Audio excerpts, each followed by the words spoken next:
Halo para wibu kaum berak lancar, kali ini Watashi akan membahas anime Spy X Family 100.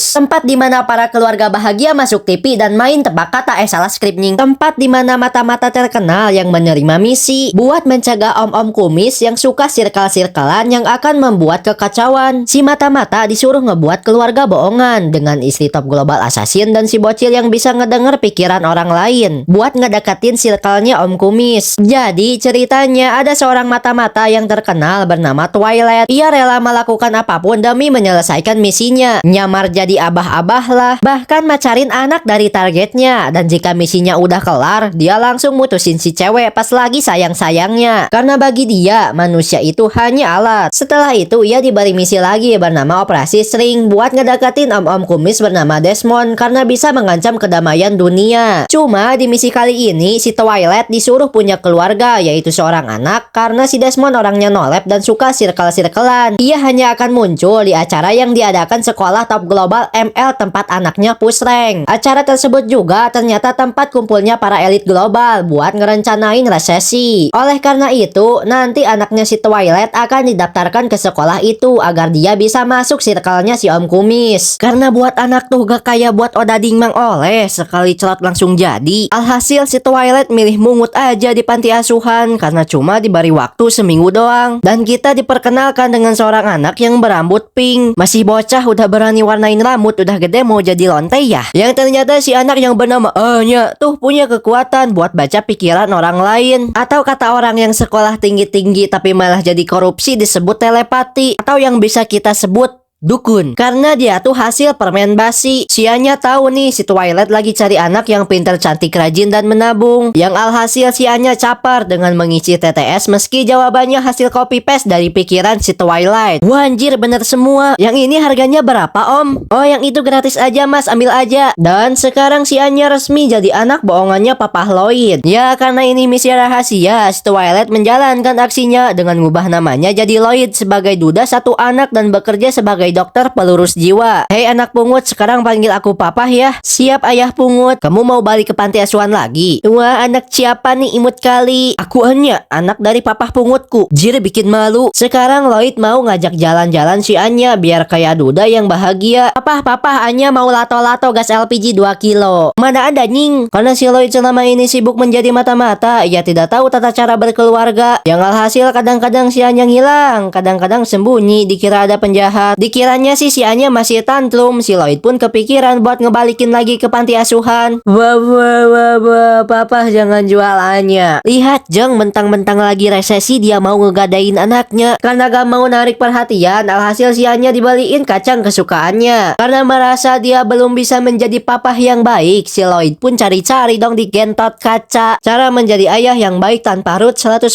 work. Namun Tahu tanya yang mau tanya saya. si Lloyd pun mencari-cari di buku. Meski begitu, hubungan ayah dan anak bohongan ini enggak ada perkembangan. Alhasil si Lloyd mau refreshing, tapi malah terus diikuti si bocil. Jagain rumah nying kalau nanti jadi mixu gimana? Ternyata si Lloyd ketemu ama informannya bernama Frankie yang ngebawain formulir pendaftaran untuk si Anya nanti. Si Frankie juga nyari-nyari informasi tentang si Anya, namun hasilnya malah anonimus. Namun yang pasti si Anya sering bolak-balik panti asuhan. Kembali ke si Anya yang gabut, dia keingat pernah baca pikiran si Lloyd tentang alat mata-matanya. Dimainin lah sama si Anya ampe gak sengaja ngirim sinyal ke musuhnya si Lloyd. Tak lama kemudian si Lloyd kembali ke rumahnya. Si Lloyd nyadar ada yang aneh, yang ternyata rumahnya udah ada para musuhnya. Meski bisa diberesin dengan mudah sih, namun si Anya berhasil diculik. Si Lloyd pun mau olah TKP, namun ia diserang dari belakang. Kembali ke si Anya yang akan dijadiin sandera agar si Lloyd bisa disuruh oleh mereka. Gak lama dari itu datanglah penjahat lainnya yang berhasil ngebawa si Lloyd. Namun pas dibuka ternyata bukan si Lloyd dan si Anya pun hilang. Yang ternyata si Lloyd nyamar buat nolongin si bocil. Si Anya pun tahu dia tuh papahnya yang langsung nangis karena terhura-hura. Ngedengar tangisan si Anya, si Lloyd keinget ama masa lalunya sebagai bocah ingusan korban perang. Dan keungkap juga alasan dia jadi mata-mata tuh karena ingin ngebuat dunia bak surga bagi bocah kayak mereka. Alhasil si Anya disuruh buat ke kantor polisi karena gak gak mau membuatnya dalam bahaya. Sementara dirinya mau menghadapi para penjahat yang bisa dihabisi dengan hitungan detik aja. Dan berhasil nodongin si bosnya dan ngancem dia jangan ngusik lagi kehidupannya. Beres dari situ, tak disangka si Anya nungguin si Papah dari tadi. Ngelihat itu si Lloyd pun tetap mau ngurus si Anya. Dan mereka pun menjadi ayah dan anak bohongan yang bahagia. Yakin bahagia karena rumah mereka gak ada yang nungguin dan kemungkinan jadi miksu. Mereka pun mulai cari-cari rumah baru. Beberapa hari lewat, si Anya ikut tes buat masuk sekolah top global. Si Anya gak bisa nyontek karena pas mau nge-share it pikiran anak lainnya yang ternyata mereka juga kesulitan. Tak ada pilihan lain, si Anya pun menggunakan teknik gacha. Yang beruntung si Anya berhasil lolos. Si Papah pun senang dong, namun tak lama dari itu dia malah jatuh karena kecapean ngajarin bocah dajal. Meski begitu, ujian mereka belum udahan karena masih ada sesi wawancara yang harus didampingi kedua orang tua. Karena si Lloyd duda, alhasil misi pencarian mamah buat Anya pun dimulai. Sempat nyuruh si Frankie sih buat dandan kayak wanita. Anya gak mau mamah yang ada batangnya. Beralih ke tempat lain, ada wanita yang bernama Yor yang kerjanya sebagai PNS. Dilihat dari badan sama muka sih, tergolong yang mantapos, gatepos, enak tos, good looking tos. Bahkan ada desah-desus-desis bahwa yang umuran si Yor kalau gak punya pawang suka ditangkepin karena dicurigai sebagai mata-mata. Bukan cuma temennya aja yang suka nanyain asmaranya si Yor, bahkan adiknya bernama Yuri juga suka nanyain. Karena udah kesel ditanyain mulu, alhasil si Yor bohong bahwa dirinya udah punya pacar dan akan mengajaknya ke pesta temennya. Ngedengar itu si adik nyuruh temennya buat mastiin si Yor enggak bohong. Aduh gimana ini, aduh kalau begini pasti ketahuan bohong dong. Apa nyewa pria aja di APK ijo? Tak lama dari itu juga si Yor ditelepon oleh bosnya. Bukan bos PNS-nya sih, tapi bosnya di assassin. Ya, dibalik sikapnya yang polos, ternyata si Yor adalah assassin yang sering dipanggil Throne Princess, yang membuat burung yang gak bisa terbang mendadak bisa tegang karena bentukannya kayak gini. Nah pekerjaan inilah si Yor enggak tertarik dengan hubungan asmara apalagi ngebangun keluarga. Kembali ke si Frankie yang nyodorin segudang info wanita lajang, namun gak ada yang srek ama si duda tampan. Selain masalah ini, si Papah juga lagi mikirin gimana cara ngubah tampilan Anya kayak anak sultan. Dibawalah si Anya ke tempat tukang jahit. Sembari nungguin si Anya dijahit, kebetulan ada si Yor datang ke sini yang membuat si Papah ini terkaget-kaget karena gak nyadar dia lewat. Si Yor pun sadar bahwa si Papah sedang ngeceng dia, yang membuat si Papah salting dong. Si Lloyd pun mengeluarkan jurus buayanya. Dia bilang dia kagum akan kecantikan dan kebohaian si Yor. Ngedenger itu si Yor kepikiran buat memanfaatkan kesempatan ini buat nyari pacar.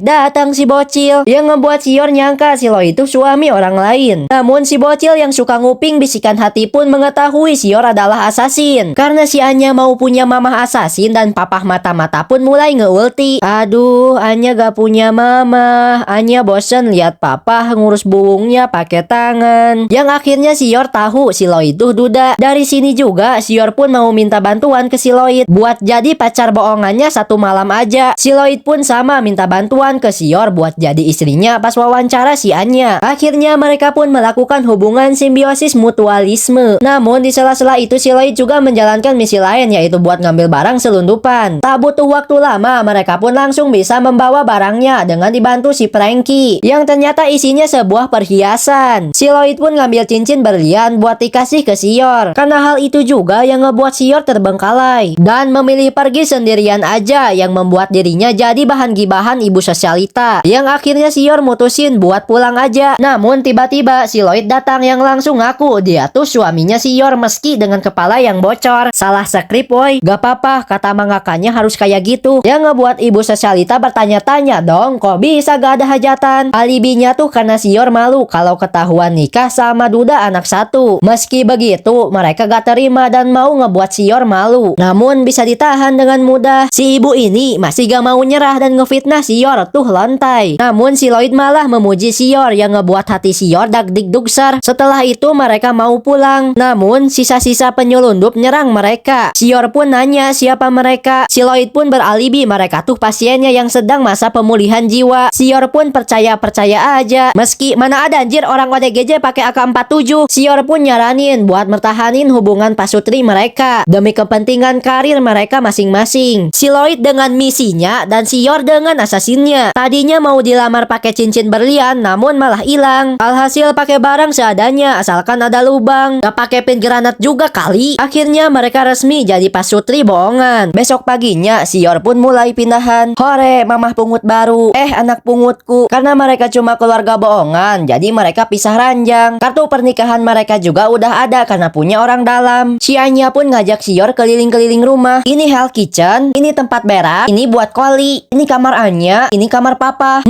Bau p***ju ya. Barang-barang Sior udah beres dipindahin. Si Anya mau caper bilangnya ngebantuin beres-beres. Padahal cuma numpahin air seember. Urusan pindahan udah kelar, mereka pun santuy sambil makan kue. Si Anya caper lagi bilangnya ngebantuin buat adonan kue. Padahal mah cuma cosplay jadi kue salju. Habis itu mereka lanjut ke simulasi wawancara yang hasilnya sama aja gak guna. Ngedenger jawaban mereka, si Lloyd kepikiran buat surrender. Namun ia memilih sabar dengan ngajak keluarga dusta buat keluar dan mengajak mereka melakukan hal yang orang elit lakuin. Kayak nonton opera lah, walaupun yang satu turu yang satu panas dingin. Terus pergi ke pameran karya seni. Tapi si Anya malah salpok sama foto orang bugil. Sior yang malah sangi lihat pisau gelatin. Mereka pun istirahat bentar karena si Anya mau ngegambar. Ini papah mata-mata, ini mamah asasin. Mereka bertemu, lalu ngiwi, lahirlah aku, Anya seorang dukun. Merasa udah cukup istirahat, mereka mau lanjut ke tempat selanjutnya. Si Anya panik karena gak mau mereka lihat hasil karyanya. Padahal sih, itu gajah ya, bukan goblok, itu manusia. Mereka pun pergi ke tukang jahit untuk buat baju untuk besok wawancara. Habis itu mereka pergi buat foto keluarga. Tak lupa mampir bentar buat ngedengerin calon presiden khotbahan. Walau saya ketua DPO yang suka korupsi buat beli barang elit, saya yakin saya akan terpilih karena mamah saya mega. Tapi si Anya tiba-tiba pingsan akibat kerumunan. Alhasil mereka pergi makan dengan si Lloyd yang terus mikirin keberhasilan misinya. Karena biasanya ia ngelakuin sendirian, tapi kali ini ia harus tergantung pada orang lain yang membuatnya pusing 7 keliling. Ngelihat suami bohongannya bentar lagi ODGJ, Sior ngasih perhatian buat refreshing keluar sambil menghirup udara segar. Anya mau jadi Eren biar bisa jadi Titan terus nginjek manusia. Ih, wibu. Tak lama dari itu ada seorang nenek yang kejamretan yang lantas dikejar Sior. Namun ia kehilangan jejak. Ternyata si Lloyd juga ikut ngejar dengan dibantuin si Anya yang ngasih kode. Alhasil si jamret ketangkep juga dan ngebalikin dompetnya ke si nenek. Makasih loh mbak, makasih loh mas. Berkat kalian berdua saya bisa beli PS5. Karena itu juga si Lloyd kembali happy. Yang ternyata keluarga penuh dusta ini bisa kompak juga. Kalian mau cipokan? Rusak suasana aja nih. Dan karena kejadian ini keluarga mereka makin dekat dan kekompakan mereka akan dites lagi di wawancara buat masuk sekolah top global ML. Sekolah yang megah mewah ini bernama Eden. Tempatnya orang elit nyekolahin anaknya buat jago roasting. Dari awal masuk si Lloyd udah sadar nih mereka sedang diawasi oleh para pengawas yang akan menguji keeleganan mereka buat masuk sekolah Eden. Apalagi pengawas bernama Harry yang sangat perfeksionis. Si Lloyd nyuruh si Anya dan si Yor buat waspada karena tes udah dimulai. Mereka pun kasih salam ke patung pendiri sekolah. Dengan karismaku aku bisa membuat orang terpana.